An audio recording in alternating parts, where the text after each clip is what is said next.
Bonjour et bienvenue dans la revue de presse hebdo et audio du secteur retail et e-commerce en France, proposée par les Digital Doers. Nous sommes le 9 juin, au sommaire cette semaine, 5 articles. Méthode de paiement, l'omnicanalité de mise, à lire sur e-commercemag.fr. Économie de l'occasion, les marketplaces entre particuliers se multiplient, à lire toujours sur e-commercemag.fr. Ce qu'il faut retenir des ambitions de Carrefour avec ChatGPT, à lire sur republicretail.fr. Asphalt poursuit son incursion dans le retail, à lire sur pointdevente.fr. Inditex, bénéfice net en forte hausse, plus 54% au premier trimestre, à lire sur fashionunited.fr. Je vous le rappelle, sur le site lesdigitaldoers.com, vous avez accès à une revue de presse accessible sur LinkedIn qui rassemble les articles publiés dans la semaine sur les sites de news de notre écosystème. Vous pouvez vous y abonner pour recevoir chaque vendredi un digest de l'actualité dans votre boîte email. De cette revue de presse, je vous lis sans interprétation une sélection de quelques articles qui m'ont semblé pertinents à partager. Je vous souhaite donc une bonne écoute, toujours sans coupure. Méthode de paiement, l'omnicanalité est de mise, à lire sur e-commercemag.fr en date du 8 juin. Les tendances du retail évoluent rapidement, avec elles les attentes des consommateurs en matière de méthode de paiement. Alors qu'une étude menée par l'IRA souligne que 75% des parcours d'achat se terminent dans des commerces de proximité, l'omnicanalité n'a jamais été aussi primordiale dans le choix des options de paiement. Le parcours de paiement fait partie intégrante de l'expérience client. Pour cela, l'IRA, éditeur de solutions de paiement, conseille plusieurs axes d'amélioration, comme la fluidité, la transparence ou encore l'internationalisation des méthodes de règlement. Selon Maxime Auchard, leader payments de Decathlon, le plus important pour mettre en place la bonne stratégie est de connaître ses clients, mais aussi d'être réactif et proposer de nouvelles solutions en suivant les tendances sans perdre de temps. Si la conjoncture économique et le contexte social influencent le choix des consommateurs en termes de moyens de paiement, ce ne sont pas les seules raisons. Aujourd'hui, la tendance est au RGPD, les clients privilégient donc plus une méthode transparente en ce qui concerne l'utilisation de leurs données. Pour ne pas se tromper, rien de plus simple, il faut proposer une large panoplie de choix et ne surtout pas se concentrer que sur la carte bancaire. L'omnicanalité, même dans le parcours de paiement. Donc, dans l'étude menée par l'IRA, celle-ci souligne que 63% des Français vont dans des magasins qui proposent des solutions de paiement digital plutôt que dans ceux qui n'en proposent pas. À l'inverse, 75% des parcours d'achat qui commencent en e-commerce se terminent en point de vente physique. Ainsi, Claude Criqui, directrice marketing et communication de Keneo, préconise une approche omnicanale du paiement en proposant par exemple une solution d'encaissement nativement mobile afin de fluidifier le parcours en magasin. Selon elle, ces paiements mobiles web en magasin permettent même moins d'abandon de panier. En effet, sans attente en caisse, le client a moins le temps de revenir sur ses décisions. Si l'omnicanalité est primordiale, Aude Criqui souligne qu'elle l'est dans les deux sens. Le client doit pouvoir acheter sur Internet et finaliser sa commande en commerce de proximité. N'être présent qu'en ligne peut devenir un frein pour les retailers. Le futur se trouve dans les QR codes. Si en France, le paiement par carte bancaire est encore majoritaire, le virement via QR code commence à s'installer de l'autre côté de la frontière en Belgique. Au pays du chocolat, un demi-million de points de vente acceptent le paiement Payconic. Le principe est assez simple. Le commerçant génère un QR code comprenant le montant. Le client n'a plus qu'à le scanner via l'application Payconic et valider le paiement avec un code, son empreinte ou la reconnaissance faciale. Pour Johan Bokensteins, le Business Development Manager de Payconic, les raisons du succès de cette solution sont simples, c'est rapide, sécurisé et ça ne demande pas beaucoup de travail aux consommateurs pour créer un compte. De plus, les commerçants n'ont aucun investissement supplémentaire car ils n'ont pas besoin d'acheter un terminal spécifique. La société qui souhaite se déployer dans toute l'Europe vit de beaux jours en Belgique puisque le pays vient d'adopter une loi obligeant les commerçants à proposer au moins une alternative digitale au paiement. Selon Bertrand Pinault, délégué général de Mercatel, le paiement via QR code est la prochaine tendance à ne pas rater. Vous avez 3 ou 4 ans pour vous mettre à la page, s'amuse-t-il.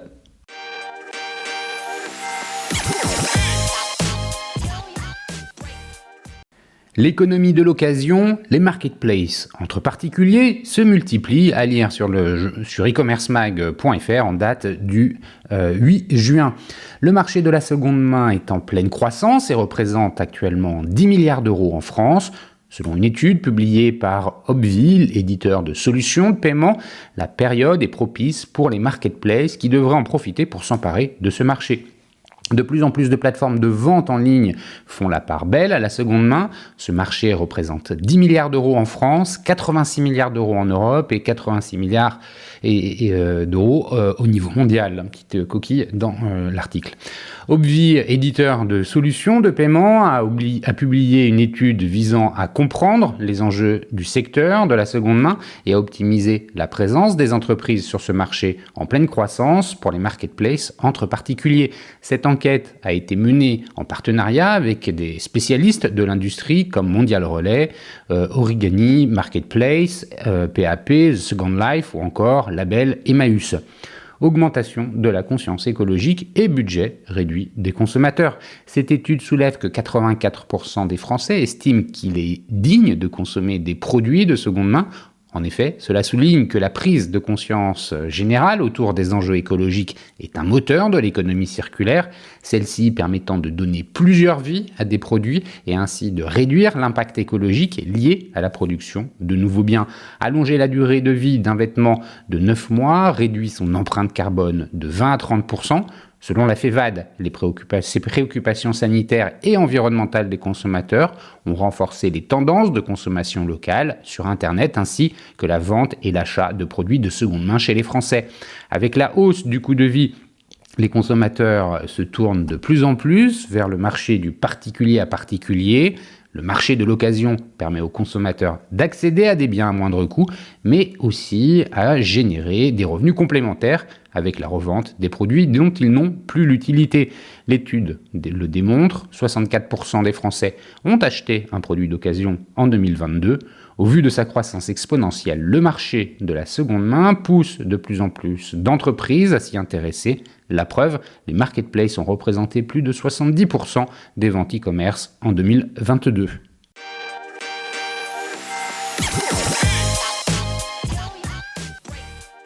Ce qu'il faut retenir des ambitions de Carrefour avec ChatGPT, à lire sur republic-retail.fr en date du 8 juin. Avec l'ouverture de ChatGPT au grand public, on attendait les premiers usages dans le retail. Ce jeudi 8 juin, Carrefour est le premier distributeur à dévoiler les cas concrets d'utilisation de la technologie d'OpenAI, notamment sur son site e-commerce. Ce jeudi 8 juin au siège social de Massy, Carrefour a dévoilé ses usages concrets de ChatGPT, la techno d'OpenAI, en présence d'Alexandre Bompard, le PDG du groupe, et d'Élodie Pertuiseau, directrice exécutive e-commerce, data et transformation digitale de Carrefour, mais aussi d'une partie de l'équipe innovation. Nous sommes les premiers à utiliser les technologies issues de ChatGPT dans un outil retail, pointe Alexandre Bompard. Nous lançons notre prototype Hopla sur notre site e-commerce. Il y a encore plein de choses à améliorer, mais cela va nous permettre de voir les questions précises que peuvent se poser les clients, fournir du service, améliorer le temps de réaction, donner des idées. Cela s'inscrit pleinement dans la transformation digitale menée par Carrefour et dans l'utilisation de toutes les technologies liées à l'humain pour être capable d'offrir le meilleur service. 3 usages concrets de l'IA générative. Concrètement, le distributeur expérimente 3 usages de ChatGPT. Un chatbot proposant des conseils pour les courses sur le site e-commerce français à destination des clients sera lancé ce vendredi 9 juin. Les fiches descriptives des produits de marque Carrefour, ainsi qu'un accompagnement des procédures d'achat. Ces solutions s'appuient sur les technologies d'OpenAI et notamment la version ChatGPT GPT-4, pardon. Carrefour paye quelques centimes pour chaque requête. Nos clients vont s'adresser demain différemment à un site e-commerce, souligne Élodie Pertuiseau. C'est la première fois qu'on intègre réellement les technologies de ChatGPT dans notre business. On les met au service des questions concrètes de nos clients via notre moteur de recherche. C'est incroyablement innovant et disruptif en même temps. Nous sommes au début de cet apprentissage. En prenant les sujets très tôt, nous allons comprendre plus vite et probablement découvrir encore un grand nombre de solutions. Déjà 2000 fiches produits conçues par ChatGPT. C'est l'un des cas d'usage les plus attendus avec l'IA générative dans l'e-commerce, l'enrichissement des fiches produits. Carrefour a démarré l'expérimentation il y a 1 semaine et demie sur ces MDD et déjà plus de 2000 fiches produits, laiterie, surgelée, épicerie, viennent d'être mises en ligne sur carrefour.fr, issues d'un travail avec la technologie d'OpenAI pour décrire des produits et donner plus d'informations aux clients. L'ensemble des éléments que vous retrouvez sur une fiche produit ont été générés par l'IA, excepté l'image, le titre, la composition, les valeurs nutritionnelles, etc., souligne Élodie Pertuiseau. Ce travail était déjà automatisé, mais nécessitait des sources différentes avec souvent peu d'informations ou d'assez mauvaise qualité. Dans les faits, Carrefour récupère les images des produits et applique une technologie de reconnaissance optique de caractère, OCR, qui reprend le texte brut des images. L'équipe innovation du distributeur demande à ChatGPT de lui adresser un libellé, une description marketing, une composition produit, une marque. Nous avons été surpris par la rapidité et la qualité des fiches, indique la directrice exécutive de Carrefour. ChatGPT va jusqu'à proposer de lui-même du cross-selling en orientant les clients vers des achats complémentaires. À terme, Carrefour a pour ambition d'utiliser cette technologie pour la totalité de ses fiches produits et de ses marques propres. Un chatbot pour faciliter les courses au quotidien. Nommé Hopla, ce chatbot en forme d'œuf, comme la naissance d'un projet, basé sur ChatGPT, est intégré à partir de ce vendredi 9 juin au site carrefour.fr.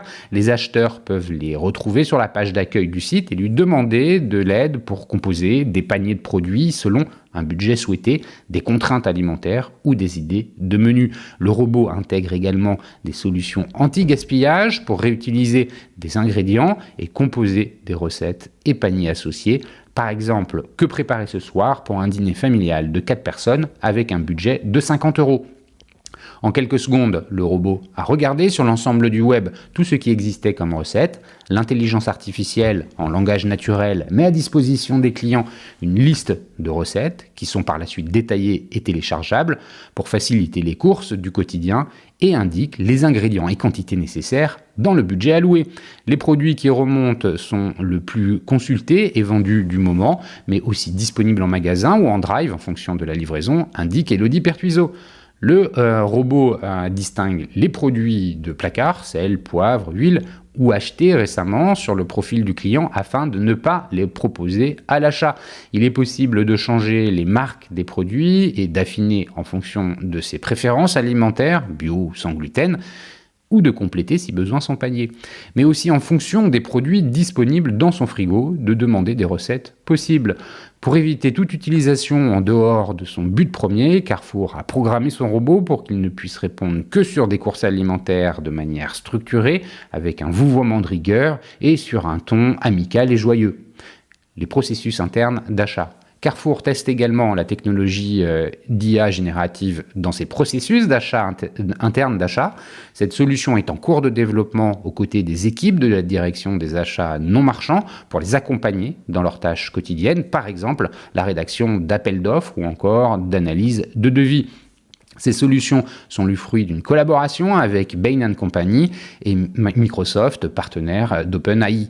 Elles font appel au service Azure OpenAI de Microsoft pour accéder à la technologie GPT-4 d'OpenAI et assurer la sécurité, fiabilité et confidentialité des données afin de respecter la réglementation RGPD.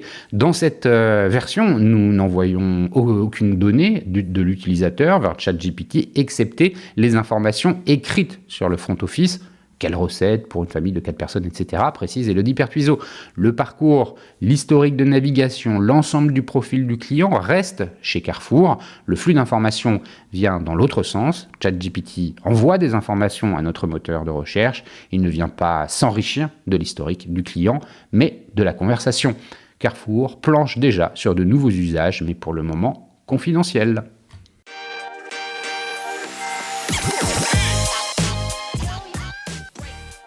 Asphalt poursuit son incursion dans le retail, à lire sur pointdevente.fr en date du 8 juin.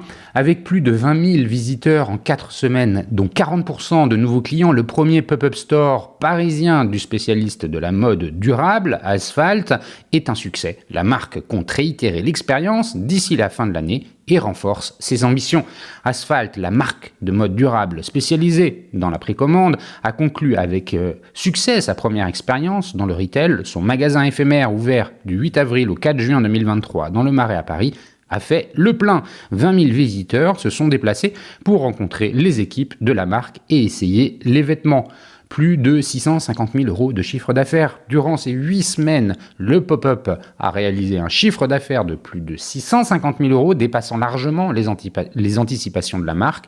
Le panier moyen des clients en point de vente a dépassé de 22%, celui réalisé sur le web, notamment grâce aux achats de pantalons jugés plus difficiles à choisir en ligne. Pouvoir les essayer en magasin a donc permis aux clients de déterminer la taille et la coupe qui leur convenait le mieux avant d'acheter sur place ou de précommander leurs vêtements. Une partie des produits présentés dans ce point de vente était proposée en précommande, modèle fondateur du fonctionnement d'Asphalt. La marque ne lance la production d'un vêtement que lorsqu'elle a engrangé un volume suffisant de commandes. Cette démarche lui permet de produire moins, de limiter l'impact carbone de la marque et de rendre accessibles des vêtements de qualité produits en Europe. Dans ce magasin éphémère, d'autres produits étaient également proposés en stock. Ils correspondent aux 5% de surplus que la marque produit systématiquement pour pouvoir procéder à d'éventuels échanges de taille demandés par les clients. Ce succès nous conforte dans notre démarche, explique William Ovett, fondateur d'Asphalt. Il montre que le modèle de la précommande est d'autant mieux accepté et valorisé par nos clients que nous leur offrons en parallèle la possibilité d'essayer les produits et de créer un lien plus humain. Lors de ces 4 semaines de présence physique, nous avons réactivé 60% de clients existants et acquis 40% de nouveaux clients qui ont découvert notre proposition de valeur à cette occasion. De nouveaux projets à venir dans le retail. Fort de ce succès, la marque ambitionne à l'avenir de réitérer l'expérience du retail pour continuer à proposer des moments de rencontre et de découverte de son modèle et de ses produits. Nous réfléchissons déjà à quelques pistes pour la fin de l'année 2023, indique William Ovett. Comme lors de cette première expérience, nous allons avant tout demander à nos clients quel type de point de vente ils souhaiteraient, dans quel type de lieu, avec quels produits, et nous affinerons notre offre en fonction de leurs réponses.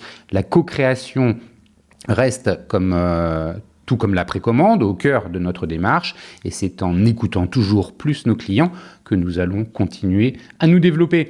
Pour concevoir ce premier point de vente, la marque avait en effet proposé à ses clients de répondre à un questionnaire afin de mieux saisir leurs attentes.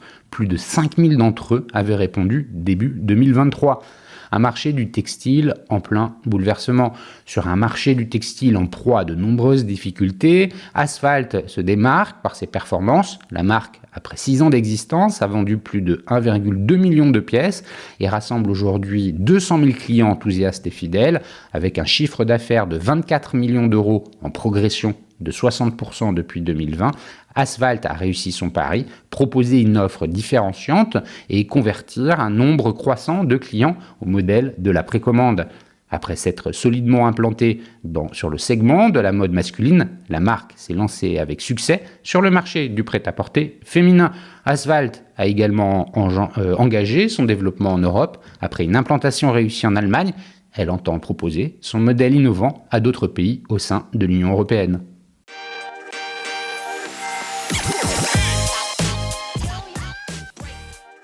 Inditex, bénéfice net en forte hausse, plus 54% au premier trimestre, à lire sur fashionunited.fr en date du 7 juin. Le géant espagnol du vêtement, Inditex, propriétaire de la marque Zara, a vu son bénéfice net bondir de 54% au premier trimestre grâce au dynamisme de ses ventes qui a compensé l'impact de l'inflation sur ses coûts de production.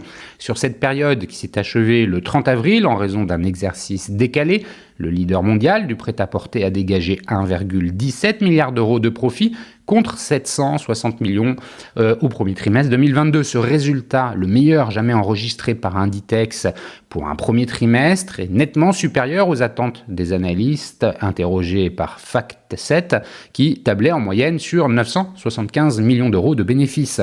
Les dynamismes des ventes chez Inditex. Le groupe explique ce chiffre par le dynamisme de ses ventes qui ont atteint 7,61 milliards d'euros, soit 13% de plus que voilà un an, avec une évolution très positive tant en boutique que sur Internet.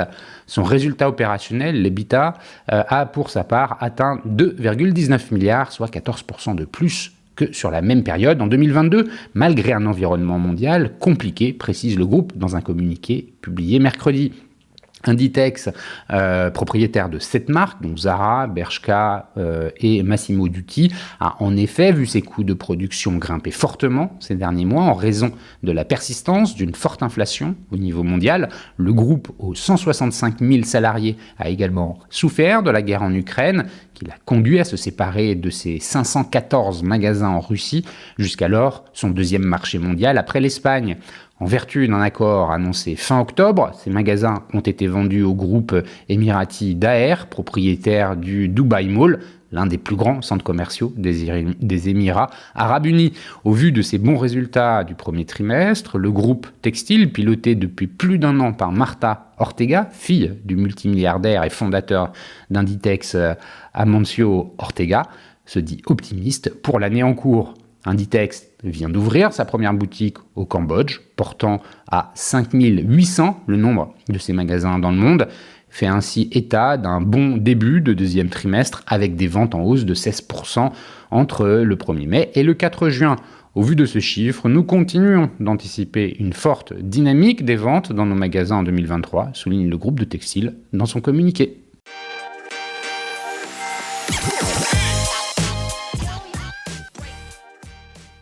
Et voilà, c'est fini pour cette semaine. Merci de m'avoir écouté. N'oubliez pas de vous abonner à la revue de presse sur le site lesdigitaldoers.com. Si vous aimez l'exercice de cette revue de presse Retail e-commerce dans sa vision audio, n'hésitez pas à me le faire savoir en m'envoyant des messages sur LinkedIn et mieux encore en la faisant connaître autour de vous. Enfin, un dernier message d'auto-promo avec les Digital Doers. Je produis des chaînes de podcasts thématiques pour les prestataires de services de notre écosystème. Donc, si vous souhaitez animer la prise de parole de votre marché, c'est l'occasion d'inviter des clients et des prospects à venir converser avec vous autour de votre proposition de valeur. Vous êtes intéressé, alors contactez-moi. D'ici là, portez-vous bien et à la semaine prochaine.